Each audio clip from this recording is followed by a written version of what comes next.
Committee Gilgit Baltistan کو عبوری صوبے کا درجہ دینے کے قانونی اور آئینی پہلوؤں کا جائزہ لے گی اور انتخابی اصلاحات کے بل پر دوبارہ غور کرے گی۔ اسپیکر قومی اسمبلی اسد کیسر نے گفتگو کرتے ہوئے کہا کہ حکومت اور حزب اختلاف کی جماعتوں کو قانون سازی کے ذریعے عوامی اہمیت کے معاملات کو حل کرنا چاہیے۔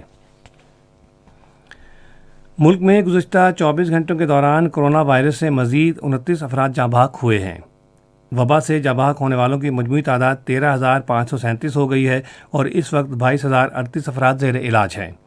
تازہ ترین اعداد و شمار کے مطابق گزشتہ 24 گھنٹے کے دوران 2,253 افراد میں وائرس کی تشخیص ہوئی۔ وبا سے اب تک 5,71,878 افراد صحت یاب ہو چکے ہیں۔ National command and operation centre نے صوبوں کی انتظامیہ کو ہدایت کی ہے کہ وہ کرونا وائرس سے متعلقہ قواعد و ضوابط کی خلاف ورزی پر سخت کارروائی کریں۔ National command and operation centre کا اجلاس آج منصوبہ بندی اور ترقی کے وزیر اسد عمر کی زیر صدارت اسلام آباد میں ہوا۔ اجلاس میں صوبوں سے کہا گیا ہے کہ وہ ٹرانسپورٹ، ہوٹلوں اور دوسرے مقامات کے بارے میں قواعد و ضوابط پر عمل درآمد یقینی بنائیں۔ بصورت دیگر سیاحت کے شعبے کو بند کرنے جیسے سخت اقدامات پر غور کیا جا سکتا ہے۔ اجلاس میں بزرگ شہریوں کو ویکسینیشن لگانے کو یقینی بنانے پر زور دیا گیا کیونکہ جاں بحق ہونے والوں کی اکثریت اسی طبقے سے تعلق رکھتی ہے۔ یہ خبریں آپ ریڈیو پاکستان سے سن رہے ہیں۔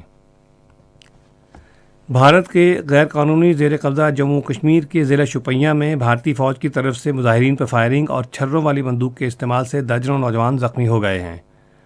بھارتی فوج نے ضلع کے علاقے راولپورہ میں مظاہرین پر چھرے والی بندوقوں سے فائرنگ کی جس سے 24 نوجوان زخمی ہو گئے، جن میں زیادہ تر کی عمر 18 سے 22 سال کے درمیان تھی۔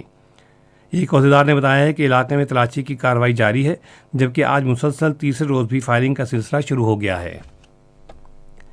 چندور پاس سے گلگت سے چترال جانے والی شاہراہ ہر قسم کی گاڑیوں کی آمد و رفت کے لیے بند ہو گئی ہے۔ شاہراہ پر متعدد جگہوں پر برفانی اور مٹی کے تودے گرے ہیں۔ غزل انتظامیہ نے ییلنگ کے علاقے میں برفانی تودے کا ملبہ ہٹاتے ہوئے برسات گاؤں تک سڑک بحال کر دی ہے۔ ایران نے کہا ہے کہ امریکہ کے لیے ایٹمی معاہدے کو بحال کرنے کا وقت ختم ہو رہا ہے۔ برسلز میں قائم پالیسی ساز ادارے یورپین پالیسی سینٹر کے زیر اہتمام آن لائن تقریب سے خطاب کرتے ہوئے ایرانی وزیر خارجہ محمد جواد ظریف نے کہا کہ ان کے ملک میں آئندہ صدارتی انتخاب تقریباً 6 ماہ کے لیے انتظار کا عرصہ ہوگا۔ انہوں نے کہا کہ نئی بائیڈن انتظامیہ نے ٹرمپ انتظامیہ سے الگ کچھ نہیں کیا۔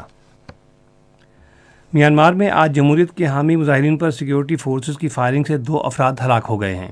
2 عینی شاہدین کے مطابق زیر حراست جمہوری رہنما آنگ سان سوچی کے حامیوں نے منڈیلے اور میانگیان کے شہروں میں احتجاجی مارچ کیا جہاں پولیس نے ان پر فائرنگ کی۔ گزشتہ چوتھ ینگون کے علاقے میں مسلح حملوں میں کم از کم 37 مظاہرین ہلاک ہو گئے تھے۔ صارفین کے حقوق کا آج عالمی دن منایا جا رہا ہے۔ اس دن کو منانے کا مقصد صارفین کے حقوق کے تحفظ اور ضروریات سے متعلق عالمی آگاہی پیدا کرنا ہے۔ اس سال اس دن کا موضوع ہے پلاسٹک کی آلودگی سے نمٹنا۔ پاکستان رینجرز سندھ نے نوجوانوں میں صحت مند سرگرمیوں اور ان کی صلاحیتوں کے فروغ کے لیے کراچی میں رینجرز کے ساتھ پرامن سواری کے عنوان سے ایک بائیسیکل ریلی کا اہتمام کیا۔ پاکستان رینجرز سندھ کے ترجمان کے مطابق ریلی میں خواتین اور بچوں سمیت تقریباً 100 سائیکل سواروں نے حصہ لیا ہے۔ اور اب موسم۔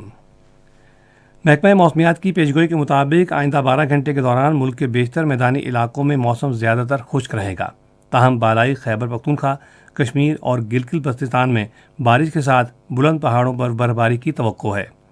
ریکارڈ کیا گیا بعض شہروں کا درجہ حرارت: اسلام آباد 25 ڈگری سینٹی گریڈ، لاہور اور پشاور 26، کراچی 35، کوئٹہ 21، گلگت 18 اور مری 16 ڈگری سینٹی گریڈ رہا۔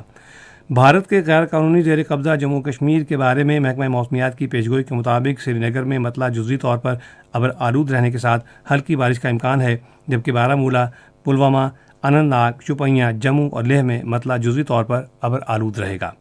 ریکارڈ کیے گئے درجہ حرارت: سری نگر، پلوامہ، اننت ناگ، شوپیاں اور بارہمولہ میں 13 ڈگری سینٹی گریڈ، جموں 28 اور لیہ میں -3 ڈگری سینٹی گریڈ رہا۔ اہم خبروں کا خلاصہ ایک مرتبہ پھر سن لیجیے۔ وزیر اعظم نے آج نوشہرہ میں زیتون کے پودے لگانے کی مہم کی افتتاحی تقریب سے خطاب کرتے ہوئے کہا ہے کہ زیتون کی شجرکاری سے موسمیاتی تبدیلی سے نمٹنے اور ملک کی برآمدات بڑھانے میں مدد ملے گی۔ پاکستان سمیت اسلامی تعاون تنظیم کے رکن ملکوں میں آج اسلام مخالف منفی پروپیگنڈے سے نمٹنے کا عالمی دن منایا جا رہا ہے۔ ملک میں گزشتہ 24 گھنٹے کے دوران کورونا وائرس سے مزید 29 افراد جاں بحق ہو گئے ہیں۔